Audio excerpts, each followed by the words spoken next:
Talk to the BBC.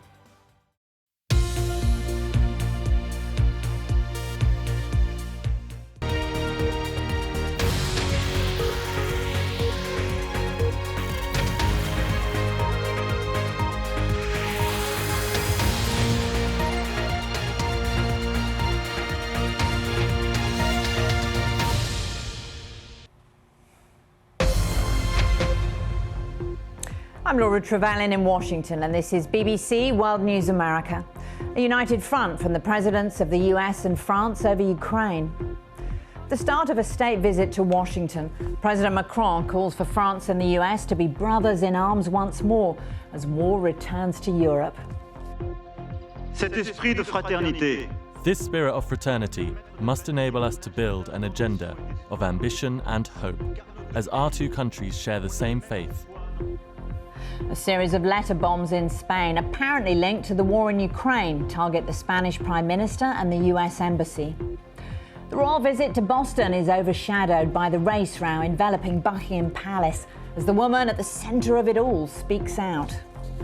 Right, no matter how uncomfortable it is for other people to accept, I'm very clear that I experienced racism in an environment that I should have felt safe in.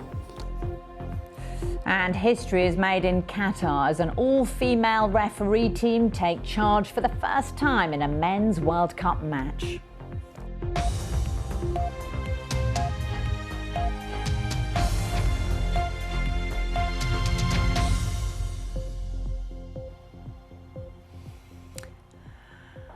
Welcome to World News America on PBS and around the globe.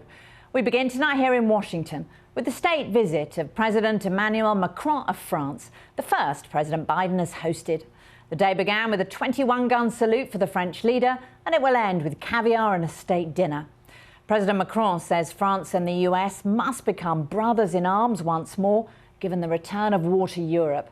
There have been tensions between the US and France over the handling of the conflict in Ukraine, but in public, at any rate, it was all smiles.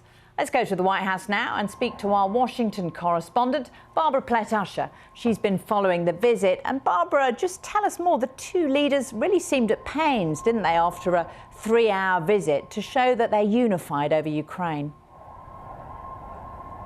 Absolutely.